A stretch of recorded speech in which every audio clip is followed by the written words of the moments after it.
Everyone. Thank you for joining us today. Um, we have here, I'm Alec Gerlach, C2S Vice President for Communications. And just to let everyone know, this presentation is being recorded. We're really happy to have you on with us today. We're going to give you a run through of the analysis we've been doing on tax credit modifications in the House. Following, we'll have remarks from our team here. Following those remarks, we will make available time for Q&A from you all, and you'll be able to unmute or mute as you see fit. But please stay muted while the presentation is going, and we'll have questions after. With that, I will hand things over to C2ES President Nat Cohane. Thanks, Alec, and thanks to all of you for joining us here today. With the Senate preparing to take up the House-passed reconciliation package, the potential changes to the clean energy tax credits from the Inflation Reduction Act have come into view. And we're here today to give some clarity around exactly what the impact of those changes might be and why they have become one of the most significant sticking points in the reconciliation package as a whole. Now, in large part, C2ES, which always works closely with a range of companies, was directed to the implications of these tax credit revisions by the companies we work with, both in the Business Environmental Leadership Council of 42, mostly Fortune 500 companies, as well as the companies throughout the innovation ecosystem in our technology working groups that we work with to scale up critical path technologies. So thanks to those collaborations and our work with other stakeholders, it became very clear to us how important the clean energy and manufacturing tax credits, and in particular, the technology neutral clean electricity tax credits, are to the ability of those companies to operate and grow. As early as last summer, we started to build the economic and business case for preserving these credits, which support not just wind and solar, but advanced geothermal, advanced nuclear power, and other zero carbon technologies. What's clear is that as a result of increased data center and AI computing needs, as well as growing electrification, including from manufacturing, our country is headed to a future where abundant, affordable, reliable, and clean energy will be even more crucial.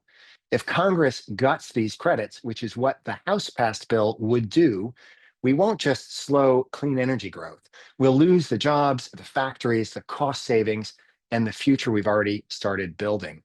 It's not hypothetical. This is economic self-sabotage, and we're watching that opportunity slip away. The restrictions under consideration would halt investment in new clean energy projects in its tracks just when we need it most, ceding the economic opportunities of building clean energy and innovating around climate tech to competitors in Europe and China and the rest of the world. If we don't build it, they will.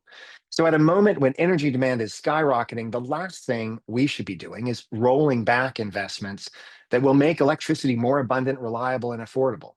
It's important also to remember this isn't just about wonky energy policy, it's kitchen table pocketbook policy as well.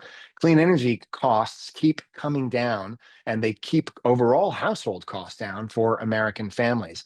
According to analysis by the Rhodium Group, energy bills could rise by up to $184 per year by 2030 and up to $371 per year by 2035 if those clean electricity tax credits are gutted. The biggest increases would hit states like Arizona, Colorado, Nevada, and Texas. So joining us today to shed more light on C2ES's analysis of how clean energy and manufacturing tax credits are fueling private capital into clean energy projects and why continuing them is going to be critical for the future of our country.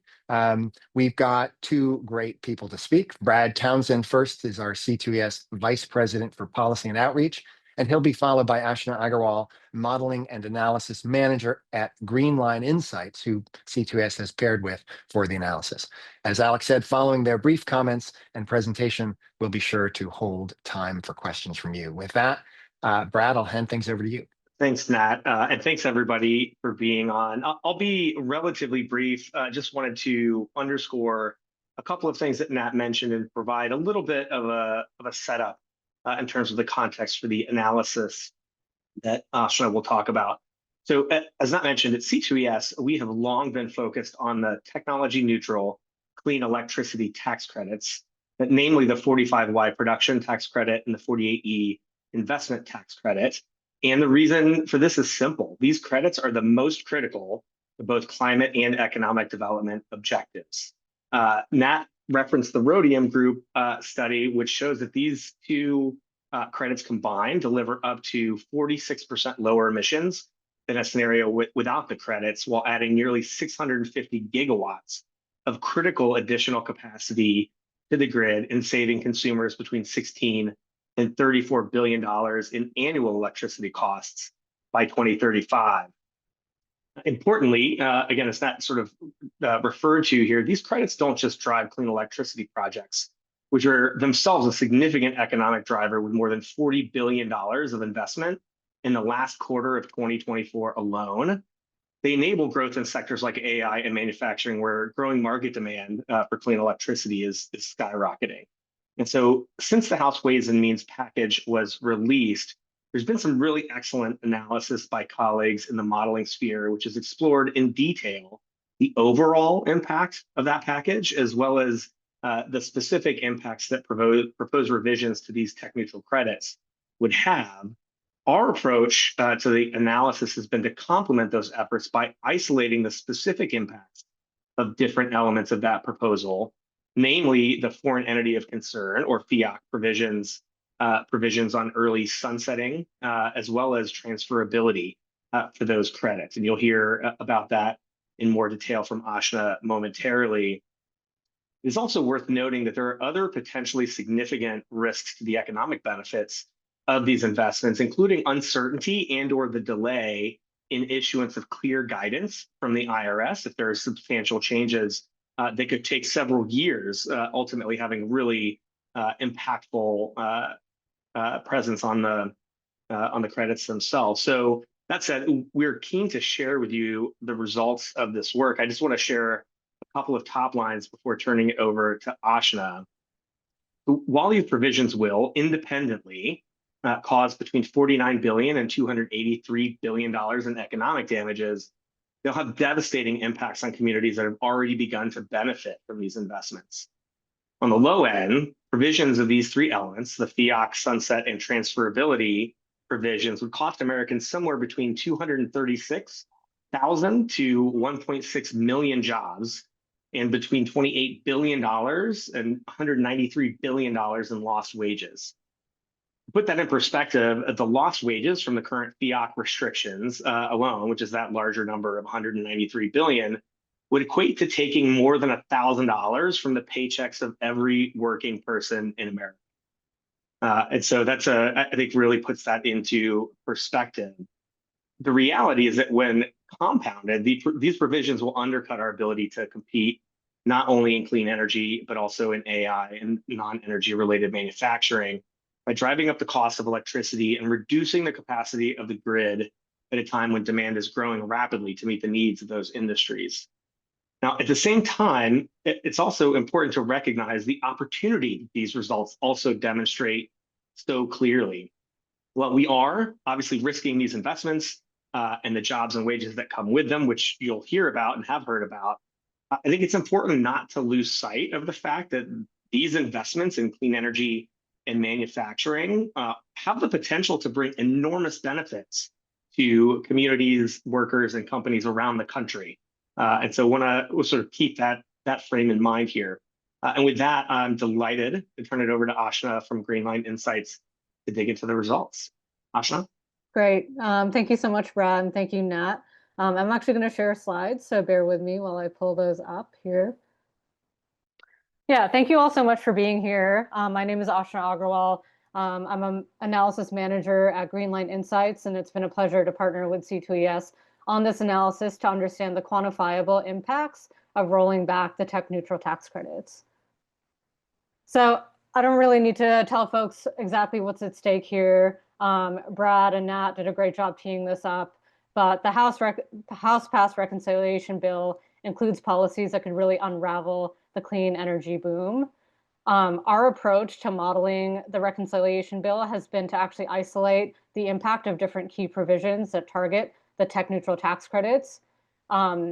we find that the leading provision that has the most detrimental impact is the early sunset of tech neutral tax credits that leads to over 1.6 million jobs lost and nearly 300 billion in GDP losses through 2035. We do find that the longest lead time projects like onshore wind are hit the hardest here. Component level foreign entity of concern restrictions similarly lead to 1.5 million jobs lost and nearly a 260 billion loss in GDP. And transferability, repealing that, is especially harmful to small developers who rely on transferability and struggle to access traditional tax equity markets, leading to almost a $50 billion loss in GDP. There's a number of reasons why this matters. We do find, and I'll talk about this in more detail, that the impacts are the largest in red and purple states that really have benefited from bringing clean energy investment into their local economies.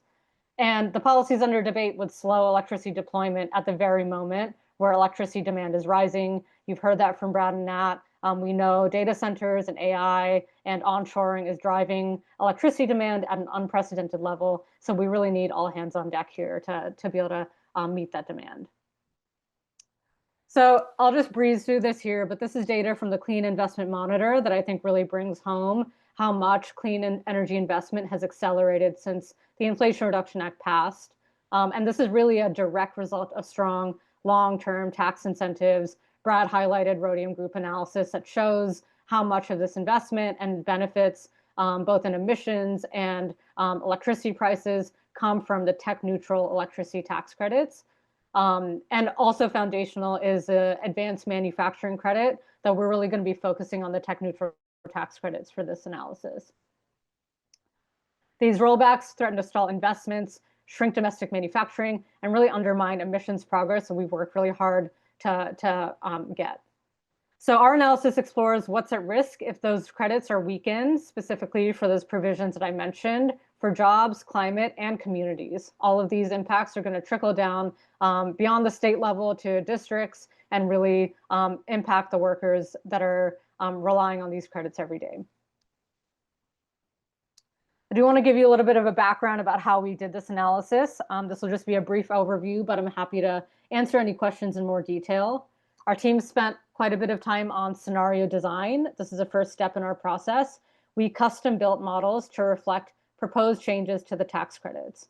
We modeled 5 different scenarios. The first is an early sunset or phase down of the credits, where essentially they're removed in 2029 for most technologies, according to the latest House passed reconciliation bill. We capture 2 different foreign entity of concern restrictions, one at the taxpayer level that really restricts at the entity level who can be influenced by a foreign adversary or owned by a foreign adversary. The next one is a foreign entity of concern component sourcing cap. This is really similar to the material assistance rule that's in the House passed legislation that really restricts components, subcomponents, critical minerals being sourced from any foreign adversaries for any projects. We also capture potential transferability repeal. And then finally, we build a hypothetical storage scenario where low capacity factor resources have to pair with some level of storage. This is a hypothetical scenario. It's not in the House reconciliation bill, but helpful to flag. We took those scenarios and then we modeled these in what's called the National Energy Policy Simulator. This is an open source tool developed by the group Energy Innovation. We used our predicted changes in IRA-induced deployment from the scenario design, and we actually just modeled those in the EPS. And with that process, we're able to capture energy systems and economic impacts. We also carried out our analysis across 9 states using the state-level energy policy simulator models. A little bit more background on our scenario design. We covered a number of different technologies: utility scale solar PV, land-based wind, battery storage, conventional nuclear, and geothermal. Not going to go into these models in detail, but what I will say about them is each one is tailored to capture the effects of the specific policy, whether that's FEOC restrictions, transferability repeal, or storage mandates. Our results are expressed as changes in relative to an IRA-induced baseline, which allows us to import those results into a energy systems model like the EPS. We pull on a number of data sets to build these models, including the Clean Investment Monitor, which I've already talked about, UN Comtrade data, and EIA data sets, among other public data sets. Now I want to spend a few minutes talking about results. So what these graphs show is job losses through 2035 by scenario, and then wages and GDP loss here at the bottom. We find that the FIOC entity level restrictions really have no measurable impact due to the minimal project disqualifications under current market conditions. So what we're finding is that at the taxpayer level, most companies are not either owned by a foreign adversary or linked to a foreign adversary from our research. However, early sunset is the most disruptive by far, with 1.6 million jobs lost and almost 300 billion lost in GDP, again, having those impacts the most on projects like onshore wind. In some cases, and I'll talk about the state level results here in a second, the FIOC component level restrictions are actually more disruptive. At the national level, they're the second most disruptive, with over 1.5 million jobs lost and 259 billion in GDP losses. As we've talked about, transferability removal really undermines a key financing mechanism, especially for small developers who rely on this mechanism to finance their projects, with over 230,000 jobs lost and nearly 50 billion in GDP decline. And even a hypothetical storage mandate for low capacity factor resources adds some compliance burden to projects and deployment friction, leading to a small amount of jobs lost and GDP lost. In terms of the states, what we find is that states that are really clean energy hubs, like Texas, are impacted the most. And the policy that is the most impactful changes a little bit across states depending on what its energy mix is. So for in Texas, where we see a lot of onshore wind being built, you'll see the early sunset being the most detrimental.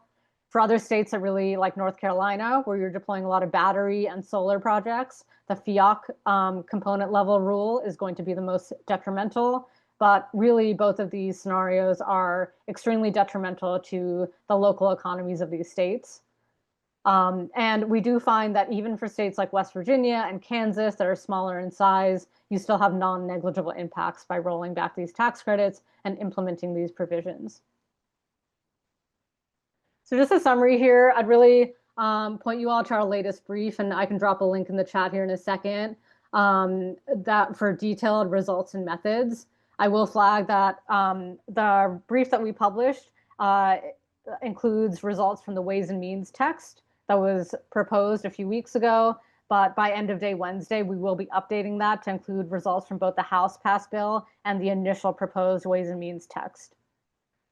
But just, yeah, a quick summary here. This bill includes major changes to the tech neutral tax credits, and the most damaging scenario is the early sunset and phase down, followed by the FIOC component level restrictions that would disqualify a really wide range of clean energy projects, and even provisions like transferability repeal and the storage mandate cause some meaningful disruption.